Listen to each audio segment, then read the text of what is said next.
अस्सलाम वालेकुम स्टूडेंट्स जी, क्या हाल है जी आप लोगों के। उम्मीद है कि आप लोग ठीक होंगे। तो लास्ट लेक्चर में जी हमने देखा था कि आप जावा के प्रोग्राम आप किस तरह से बनाएंगे और जी ऑप्शन पैन तक जो है वो हमने बात की थी। आज हम फर्दर मूव करते हैं और नेक्स्ट टॉपिक्स हम देखने लगे हैं। इसमें हमारे पास नेक्स्ट स्लाइड जो आ रही है वो हमारे पास व्हाट इज़ कंप्यूटर की है। तो कंप्यूटर क्या है? Computer is basically consist of different consist of different central processing unit. Just a minute. Okay, consists of a CPU, memory, hard disk, floppy disk, input output devices, and some processing devices. Computer is a combination of basically these different components. उसके बाद नीचे यहाँ पे diagram में उसने जो है वो यहाँ पर आपको ये बता रहा है कि हमारे पास जो डिफरेंट कंपोनेंट्स हैं, जैसे स्टोरेज डिवाइसेस हैं, मेमोरी है, CPU, communication devices, input output devices, ये सब के सब जो हैं वो डिफरेंट बसेस के थ्रू हमारे सिस्टम के साथ कनेक्टेड हैं। हमारे मदरबोर्ड के साथ वो कनेक्टेड होती हैं और मदरबोर्ड के थ्रू जो है ये हमारे सीपीयू तक आके जो है वो कनेक्ट हो जाती हैं। तो बसेस के थ्रू ये हमारे तमाम के तमाम डिफरेंट कंपोनेंट्स जो हैं वो आपस में अटैच्ड होते हैं।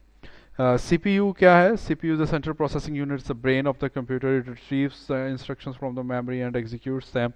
तो जैसे कि आप लोग जानते ही हैं, आप लोगों ने आईसीटी के कोर्स के अंदर जो है ये पढ़ा होगा कि कंप्यूटर में जो सारी प्रोसेसिंग हो रही होती है, जो डिफरेंट इंस्ट्रक्शंस हमारी फैच, डिकोड, एग्जीक्यूट हो रही होती हैं, वो सब के सब बेसिकली सीपीयू ही हमारा परफॉर्म कर रहा होता है। अब आजकल क्योंकि सीपीयूज जो हैं वो बहुत ज़्यादा फास्ट स्पीड में आ रहे हैं, इसलिए उनकी स्पीड जो है वो नॉर्मली हम गीगा हर्ट्स के अंदर जो है वो हम मेजर करते हैं। And 1 gigahertz is basically equals to 1 billion cycles per second. मतलब कि एक कंप्यूटर जो है जिसकी स्पीड अगर 1 गीगा हर्ट्स हो तो वो 1 सेकेंड के अंदर 1 बिलियन साइकिल्स जो है वो एग्जीक्यूट या परफॉर्म कर सकता है। काफ़ी रैपिडली इसके अंदर जो है वो चेंजेस आ रही हैं, काफ़ी रैपिडली ग्रो कर रही है हमारी क्योंकि ये टेक्नोलॉजी। तो इसलिए अब आपको जो है ये काफ़ी हाई स्पीड के प्रोसेसर्स वगैरह जो है वो मार्केट में मिल सकते हैं। मेमोरी मेमोरी की जब भी बात होती है तो मेमोरी का मतलब है हमारे पास प्राइमरी मेमोरी, और वो प्राइमरी मेमोरी जो है हमारे पास वो रैम है इधर। वही हमारी वर्किंग एरिया होता है बेसिकली। वैसे तो प्राइमरी मेमोरी के अंदर रोम भी आती है, लेकिन रोम को हम इसलिए कंसीडर नहीं करते क्योंकि हमारा वर्किंग एरिया नहीं होता रोम। उसके अंदर हमारी जस्ट रीड ओनली मेमोरी होती है, और at the time of manufacturing the computer उसके अंदर इंस्ट्रक्शंस को जो है वो राइट कर दिया जाता है। तो मेमोरी में हमारी तमाम इंस्ट्रक्शंस होती हैं, जो भी प्रोग्राम हमारे एग्जीक्यूट हो रहे होते हैं वो मेमोरी के थ्रू जो है वो एग्जीक्यूट हो रहे होते हैं। A memory unit is an ordered sequence of bytes. Memory के अंदर जो है हमारे पास बाइट्स होती हैं, और हर बाइट का जो है वो एक नंबर, एक सीक्वेंस या एक एड्रेस होता है जो ज़ीरो से स्टार्ट हो रहा होता है, 0 1 2 3 एंड सो ऑन। और अब क्योंकि हमारे पास काफ़ी ज़्यादा वास्ट लार्ज मेमोरीज अवेलेबल हैं, जैसे कि यहाँ पे आपको बता रहा है कि गीगाबाइट्स के अंदर मेमोरीज जो हैं वो हैं ऐसे 8 गीगाबाइट या 16 गीगाबाइट, बड़ी नॉर्मल सी बात है मेमोरी का होना। तो इसलिए ऑब्वियसली नंबर ऑफ बाइट्स भी हमारे कंप्यूटर सिस्टम के अंदर अब आजकल काफ़ी ज़्यादा अवेलेबल है। How the data is stored. तो हमारी जो मेमोरी है, जैसे कि हमने बात की कि मेमोरी के अंदर एड्रेसेस होते हैं, तो यहाँ पे आपको बता रहा है कि ये बाइट्स के एड्रेसेस चल रहे हैं। ये बाइट नंबर 2000 है, 2001 2 3 4 एंड सो ऑन। और ये उसके कंटेंट्स हैं कि उसमें क्या पड़ा हुआ है। तो ये आस्की कोड है जे का, और फिर ये आस्की कोड है हमारे पास स्मॉल ए का, फिर ये आस्की कोड वी का, स्मॉल वी का, आस्की कोड जो है वो हमारे पास फिर ए का आ गया, स्मॉल ए का, और फिर एनकोडिंग ऑफ नंबर 3। तो ये 3 का जो है वो कोड है, लेकिन ये 3 जो है वो डिजिट 3 नहीं है। डिजिट 3 जो है उसका इसकी कोड तो कुछ और होगा। तो खैर बहरहाल हमारे पास जो कंप्यूटर के अंदर डाटा ऑर्गेनाइज होता है, अरेंज होता है, वो कुछ इसी तरह से होता है कि हर बाइट का एड्रेस होगा और हर बाइट के ऊपर कोई उसके मेमोरी कंटेंट्स होंगे, जो कि डेफिनेटली बाइनरी फॉर्म के अंदर ही होंगे, क्योंकि आपकी मेमोरी जो है वो जीरोज एंड वंस के ऊपर कंसिस्ट कर रही होती है। नेक्स्ट स्लाइड के ऊपर स्टोरेज डिवाइसेस का जिक्र हो रहा है। मेमोरी आपको बता रहा है कि वोलाटाइल है, because the information is lost when the power is of. Programs and the data are permanently stored on the storage devices and are moved to memory when the computer actually uses them. तो अगर आपने अपने data को और programmes को definitely हमने permanent store करना होता है, तो परमानेंट स्टोरेज के लिए हमें स्टोरेज ही रिक्वायर्ड होती है। मेमोरी हमारी वोलाटाइल है, टेम्परेरी है, जब तक कंप्यूटर सिस्टम चल रहा है उसके कंटेंट्स जो हैं वो रहेंगे, और जैसे ही आप कंप्यूटर सिस्टम को बंद कर देंगे तो उसके कंटेंट्स जो है वो रिमूव हो जाते हैं। तो हम अपने प्रोग्राम्स को और अपने डाटा को, जिसको हमें एट द लेटर टाइम हमने यूज़ करना हो, तो उनको हम अपनी स्टोरेज के ऊपर जो है वो स्टोर करा लेते हैं। और स्टोरेज में हमारे पास जो मोस्ट कॉमनली यूज्ड स्टोरेज है वो हमारे पास हार्ड ड्राइव है। फ्लॉपी डिस्क पुराने वक्तों की बात है, अब यूज़ नहीं होती, बल्कि अब इसकी निस्बत जो है हमारे पास यूएसबी फ्लैश ड्राइव्स वगैरह वो चीज़ें जो है वो यूज़ होती हैं। जीबीज़ और टीबीज़ के अंदर जो है अब हमारी जो स्टोरेज है उनका साइज़ आ रहे हैं। सॉलिड स्टेट स्टोरेज डिवाइसेस भी होती हैं, जैसे कि हम हार्ड डिस्क को यूज़ करते हैं। जो हमारी नॉर्मल हार्ड डिस्क जो होती है उसके अंदर हमारे पास हेड होता है, रीड राइट हेड होता है, ड्रम होता है, और उसके ऊपर जो है हमारे पास डिफरेंट जो है वो डिस्क लगी होती है जो मूव हो रही होती हैं। जबकि इसके opposite solid state storage devices में अगर आप चले जाएं तो वहाँ पे इस तरह की कोई मूवमेंट, कोई फिजिकल मूवमेंट नहीं होती। जैसे कि आपकी यूएसबी ड्राइव है, सर्किट्स के फॉर्म के अंदर जो है हमारा डाटा स्टोर हो रहा होता है। आउटपुट डिवाइसेस हैं। Output devices definitely are required to view the results of our commands and to view the data. तो आउटपुट डिवाइसेस की हमें बड़ी ज़रूरत पड़ती है, उसके बगैर तो हम काम नहीं कर सकते डेफिनेटली। तो मॉनिटर्स जो हैं वो हमारे पास most commonly use output devices हैं, जिसके अंदर हमारे पास एलसीडीज़ वगैरह भी आ सकते हैं, और ये बेसिकली आपको सॉफ्ट कॉपी आउटपुट जो है वो आपको व्यू करवाते हैं। आप टेक्स्ट, ग्राफिक्स वगैरह ये सब चीज़ें आप इसके अंदर देख सकते हैं। मॉनिटर्स जो होते हैं या हमारी आउटपुट डिवाइसेस जो होती हैं, इनकी बेसिकली रेजोल्यूशन बड़ी मैटर करती है। और अगर आपके पास हाई डेफिनेशन आपके पास है टीवी या आप एलसीडी वगैरह यूज़ करें, तो उसमें आपको काफ़ी ज़्यादा हाई रेजोल्यूशन जो है वो आपको मिलेगी। बेसिकली ये रेजोल्यूशन जो है आपको इससे पता लगता है कि इसके अंदर हमारे पास सिस्टम में एक रो में और एक कॉलम में कितने नंबर ऑफ पिक्सल्स हैं। पहले जो है वो हमारे पास number of pixels in a one row, and this one is the number of pixels in a column. तो जितने ज़्यादा आपकी रेजोल्यूशन होगी, उतने शार्पर इमेजेस जो हैं वो आपको देखने को मिलेंगे। Monitor resolution and dot pitch, और यही बात यहाँ पर आपको बता रहा है, higher the resolution means more brighter and sharper and clearer images. This is the last line. Dot pitch is the amount of the space between the pixels and it is measured in millimeters. अब obviously जितने dot pitch कम होगी, मतलब pixels का size जितना कम होगा, उतना ज़्यादा आपको better quality की output आपको मिलेगी। Dot pitch जो है साइज़ है, और साइज़ जितना कम होगा, पिक्सल्स के बीच का साइज़ जितना कम होगा, उतनी हाई क्वालिटी आपको मिलेगी। Communication devices are also very important in today's era specially, क्योंकि देखें हमने स्टैंड अलोन कंप्यूटर्स पे हम काम नहीं कर रहे होते। हम एक ऐसे कंप्यूटर पे काम कर रहे होते हैं जो किसी नेटवर्क के साथ कनेक्टेड होता है, whether that is connected to your local area network और wide area network such as internet. तो हम इस तरह के कंप्यूटर्स के ऊपर ही हम काम कर रहे होते हैं। तो कम्युनिकेशन डिवाइसेस आजकल तकरीबन हर डिवाइस के अंदर जो है वो लगी हुई हैं, चाहे वो आपका लैपटॉप है या सिस्टम है, even if it's your hand held device, for example some mobile phones और एट्सेट्रा।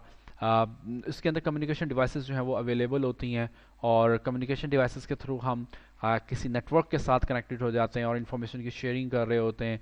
आप इंटरनेट यूज़ कर रहे हैं या कुछ भी आप कर रहे हैं, तो वो सब के सब जो है बेसिकली कम्युनिकेशन डिवाइसेस के थ्रू ही पॉसिबल हो सकता है। Programs, what are the programs? Computer programs are the softwares or the instructions written in the computer by using some computer language. So basically programs are the set of instructions to perform some task. वो आपके जो है वो programmes कहलाते हैं।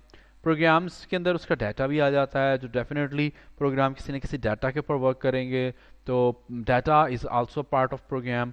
और इसके अलावा कोई आपने डॉक्यूमेंटेशन के लिए आपने कोई कमेंट्स वगैरह यूज़ किए हैं, और that is also the part of your program. लेकिन कमेंट ऑब्वियसली आपके एग्जीक्यूटेबल कोड नहीं होता, वो एग्जीक्यूट नहीं होता, कंपाइलर इग्नोर कर देता है, but that is also a part of your programme.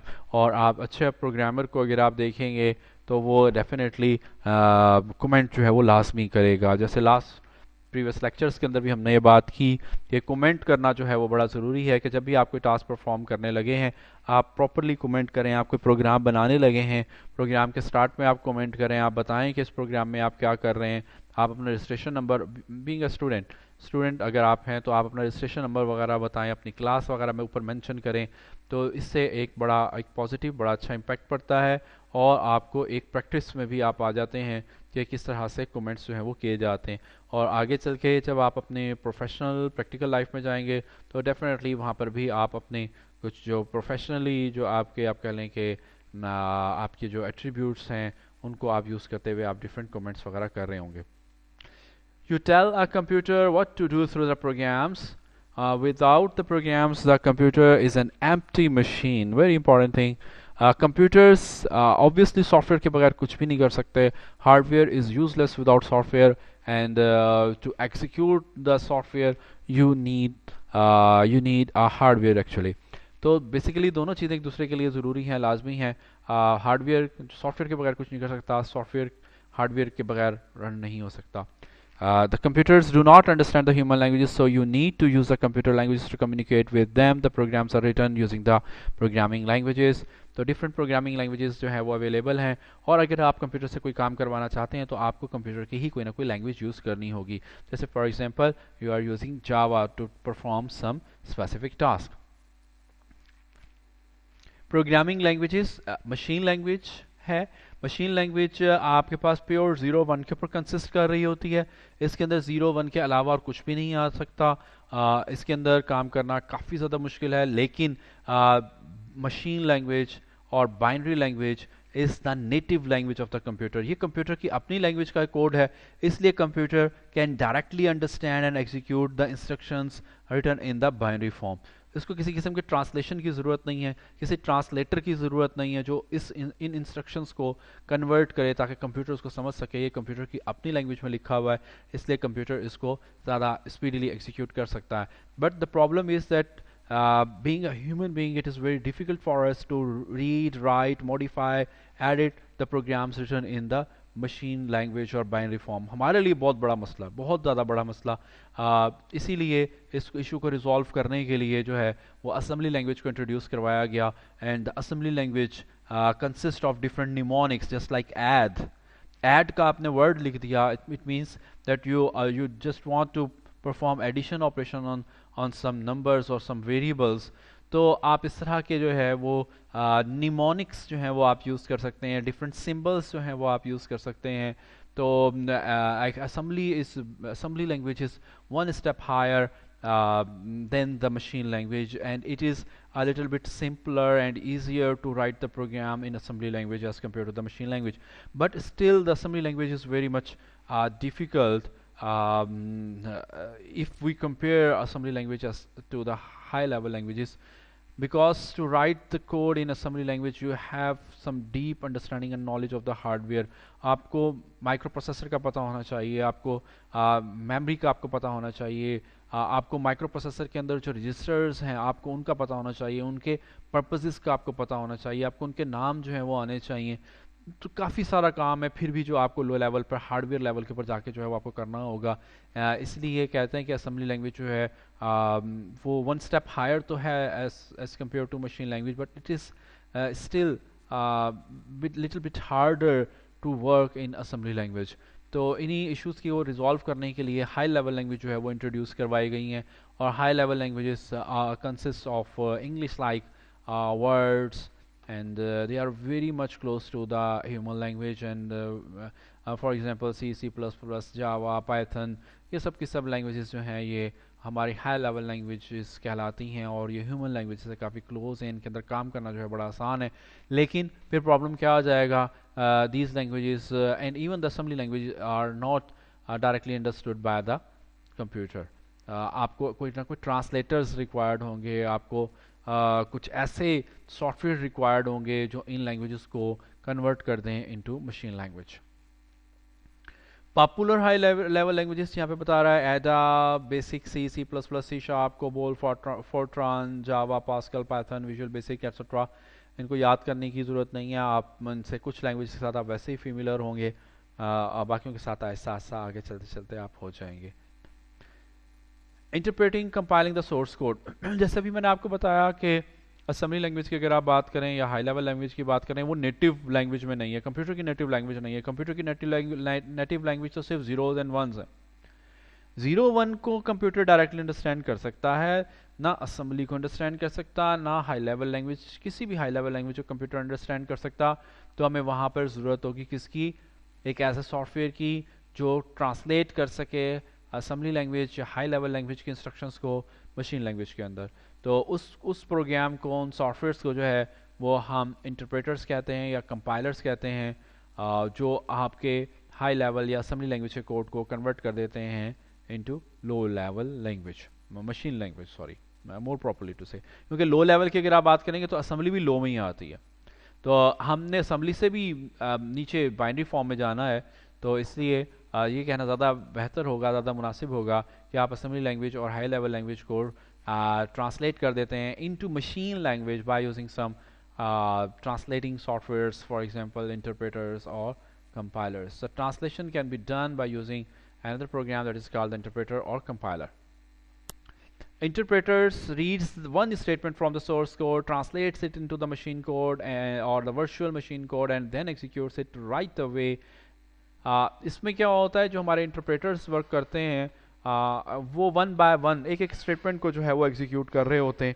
एक स्टेटमेंट को उठाएंगे, उसको देखेंगे क्या इसके अंदर कहीं पे कोई किसी किस्म का किसी किस्म के कोई सिंटैक्स एरर तो नहीं है, और अगर सिंटैक्स एरर नहीं होगा तो वो उसको कन्वर्ट कर देंगे, ट्रांसलेट कर देंगे और एग्जीक्यूट भी कर देंगे। तो ये एक एक स्टेटमेंट को लेके चल रहे होते हैं जो हमारे इंटरप्रेटर्स होते हैं।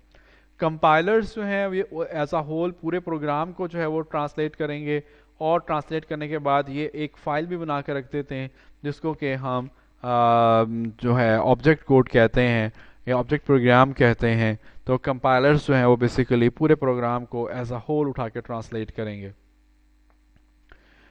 ऑपरेटिंग सिस्टम किसे कहेंगे? Operating system definitely it's one of the very important software और program running all the time in the computer. आप किसी भी ऑपरेटिंग सिस्टम को यूज़ कर रहे होते हैं, और ऑपरेटिंग सिस्टम बेसिकली एक आपको लेयर प्रोवाइड कर रहा है between user and hardware end user and application software. आप ऑपरेटिंग सिस्टम को यूज़ करते हुए अपने एप्लीकेशन सॉफ्टवेयर के साथ आप इंटरेक्ट कर सकेंगे।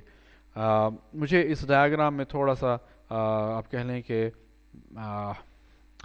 रिजर्वेशंस कह लें कि है, हम ठीक है हम एप्लीकेशन सॉफ्टवेयर को डायरेक्टली यूज़ कर रहे होते हैं, but application softwares operating system के बगैर जो है वो नहीं हो सकते। ऑपरेटिंग सिस्टम के थ्रू हम एप्लीकेशन सॉफ्टवेयर्स को जो है वो हम यूज़ कर रहे होते हैं। आप कभी भी डायरेक्टली एप्लीकेशन सॉफ्टवेयर्स को आप रन नहीं कर सकते। खैर बहरहाल उन्होंने जो भी जिस तरह से भी उसको रिप्रेजेंट किया। Why Java? The answer is that Java enables the users to develop and deploy the applications on the internet for servers, desktop computer and small handheld devices. हमने स्टार्ट में देखा था कि जावा के डिफरेंट एडिशंस अवेलेबल हैं, और जैसे कि जिसमें आपके पास एंटरप्राइज स्टैंडर्ड एडिशन था, एंटरप्राइज एडिशन था और माइक्रो एडिशन था। तो आपके पास डिफरेंट एडिशंस अवेलेबल हैं, और इन डिफरेंट एडिशंस को यूज़ करते हुए आप डिफरेंट नेचर के डिफरेंट टाइप की आप एप्लीकेशन या सॉफ्टवेयर जो है वो आप बना सकते हैं। आप किसी standard desktop standalone system के लिए भी एप्लीकेशन बना सकते हैं। आप किसी एक एंटरप्राइज लेवल का कोई सोल्यूशन भी जो है वो आप बना सकते हैं, जो आपके सर्वर के ऊपर आपकी एप्लीकेशन चल रही होगी, वेब के ऊपर आपकी एप्लीकेशन चल रही होगी, या आप अपनी स्मॉल हैंड हेल्ड डिवाइसेस के लिए भी आप जावा को यूज़ करते हुए आप एप्लीकेशंस बना सकते हैं। तो जावा बेसिकली आपको एक बड़ी रिच लाइब्रेरीज प्रोवाइड करती है डिफरेंट टाइप की एप्लीकेशंस बनाने के लिए। और एक और इम्पॉर्टेंट बात, क्योंकि जावा आपके पास एक प्योर ऑब्जेक्ट ओरिएंटेड प्रोग्रामिंग है, इसलिए it's a very good point to start with the Java to learn the concepts of the object orientation.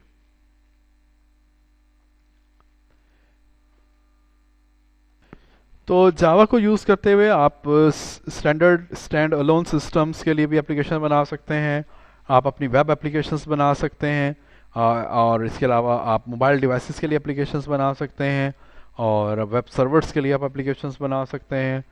और क्योंकि ये आपके पास एक प्योर ऑब्जेक्ट ओरिएंटेड प्रोग्रामिंग है, इसलिए जो है वो हम जावा को यहाँ पे डिस्कस कर रहे हैं। ओके, जावा हिस्ट्री में यहाँ पर आपको बताया जा रहा है कि स्टार्ट में जो है वो सन माइक्रोसिस्टम ने जावा लैंग्वेज जो है वो स्टार्ट की, ओक के नाम से इसका नाम रखा गया।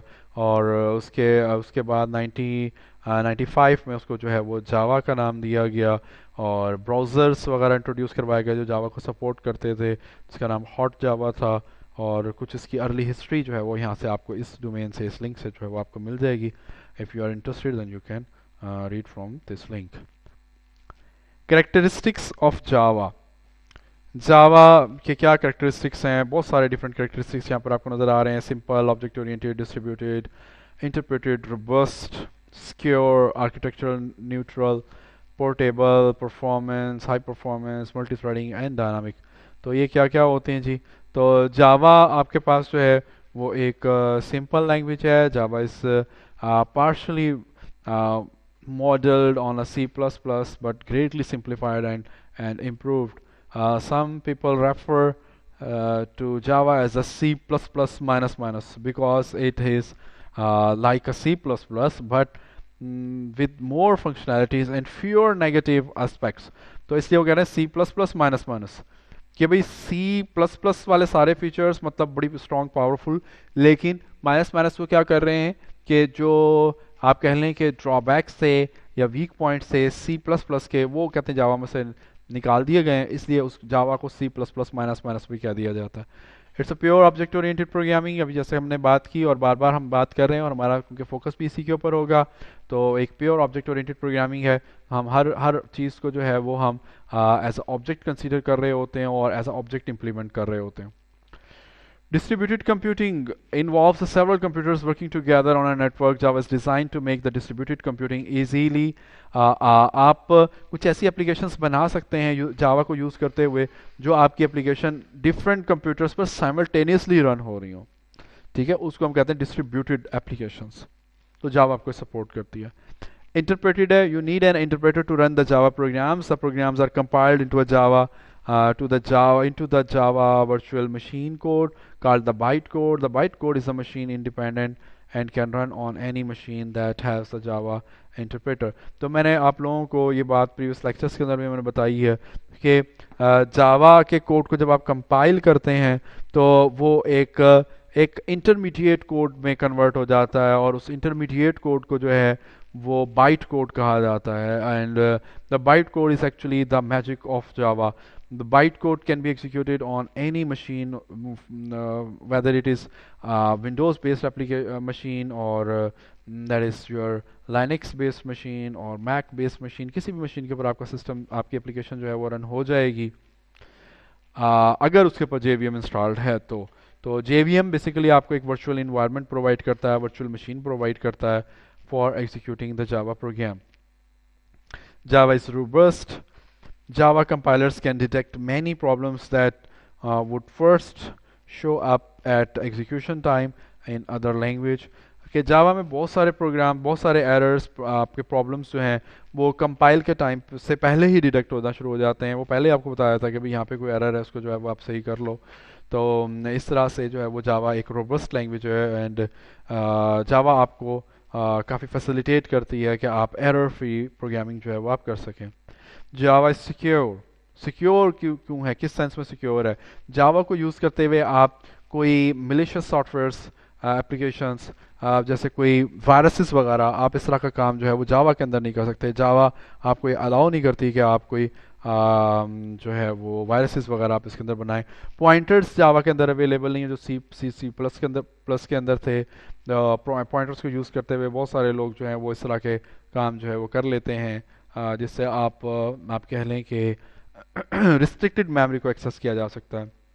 लेकिन जावा में पॉइंटर्स वगैरह का कॉन्सेप्ट नहीं है, सिर्फ उसको सिक्योर बनाने के लिए। Architecture neutral, write once run anywhere. आप एक दफ़ा कोड लिखेंगे, आपका आर्किटेक्चर जो भी है, हर आर्किटेक्चर के ऊपर जो है वो जावा की एप्लीकेशन एग्जीक्यूट या रन हो जाएगी, इसलिए हम इसको कह रहे हैं कि ये आर्किटेक्चरल न्यूट्रल है। पोर्टेबल है, ये वही बात आ गई, because the Java is architectural neutral, Java programs are portable, आप इनको किसी भी मशीन के ऊपर आप इसको फ्रीली रन कर सकते हैं, एग्जीक्यूट कर सकते हैं। जावास परफॉर्मेंस, परफॉर्मेंस वाइज जो है वो भी जावा बड़ी अच्छी लैंग्वेज है, because Java is architectural neutral, Java programs are portable, they can be run on any platform without being recompiled, क्योंकि उनको रिकम्पाइलेशन की ज़रूरत नहीं पड़ेगी, इसलिए इसकी परफॉर्मेंस जो है वो भी बेटर रहेगी। मल्टी थ्रेडेड, मल्टी थ्रेडिंग का मतलब क्या है कि साइमल्टेनियसली एक तो देखो थ्रेड क्या होता है, जब आपका सॉफ्टवेयर, जब आपके सॉफ्टवेयर रनिंग में आता है तो उसको हम प्रोसेस कहते हैं, और प्रोसेस को जब आप छोटे छोटे पार्ट्स कर देते हैं तो वो smaller parts of the process are known as the threads. तो आप मल्टी थ्रेडिंग कर सकते हैं, आप एक ही एप्लीकेशन के या एक ही प्रोग्राम के आप छोटे छोटे से पार्ट्स बना के उनको साइमल्टेनियसली एग्जीक्यूट या रन कर सकते हैं, तो उसको मल्टी थ्रेडिंग कहेंगे। जैसे मैं आपको एक सिंपल सी एग्जांपल दे दूं कि जैसे आपने अगर एक लूप बनाई है जो 1000 टाइम चल रही है, और उसके बाद एक लूप बनाई है वो भी 1000 टाइम चल रही है, तो जब आप इसको रन करेंगे सिंपल इन्वायरमेंट के अंदर, मल्टी थ्रेडेड इन्वायरमेंट के बगैर अगर आप इसको रन करेंगे, तो पहले वो पहली लूप को 1000 दफ़ा चलाएगा, उसके बाद दूसरी लूप को वो 1000 दफ़ा चलाएगा। लेकिन अगर आप मल्टी थ्रेडिंग कर लें तो वो पहली लूप को थोड़ी सी सा टाइम देगा, थोड़ी देर के लिए चला देगा, फिर उसे बीच में छोड़ देगा, फिर दूसरी लूप को चला देगा, फिर पहली लूप पे चला जाएगा, उसे चलाएगा, फिर दूसरी लूप पे चला जाएगा, उसे चलाएगा, यानी कि वो फिर आपको आउटपुट्स बड़ी मिक्स किस्म की आउटपुट्स नज़र आ रही होंगी, क्योंकि बेसिकली वहाँ पे मल्टी थ्रेडिंग जो है वो हमारी इम्प्लीमेंट हो रही है। तो मल्टी थ्रेडिंग को जावा जो है वो सपोर्ट करता है। Java is dynamic, Java is designed to adapt to an evolving environment. New codes can be loaded on the fly without recompilation. आप न्यू कोड ऐड कर सकते हैं, इसके अलावा बेशुमार डिफरेंट लाइब्रेरीज जो हैं वो उसके अंदर अवेलेबल हैं। जो थर्ड पार्टी जो आप कह लें कि डेवलपर्स हैं, वो भी आपको डिफरेंट लाइब्रेरीज वगैरह जो है वो जावा की डेवलप कर रहे हैं, और आप उनको जो है वो यूज़ कर सकते हैं। तो इसलिए काफ़ी डायनामिक जो है ये लैंग्वेज है जावा। डिफरेंट वर्जन्स आ रहे हैं जी, कौन कौन से वर्जन कब इंट्रोड्यूस हुए, तो वो यहाँ पे आपको आप देख सकते हैं। इसके साथ ही हमारा जो है ये वाला पोर्शन भी हमारा कंप्लीट हो गया, जिसके अंदर हमने कुछ और फर्दर बेसिक्स को जो है वो हमने डिस्कस किया।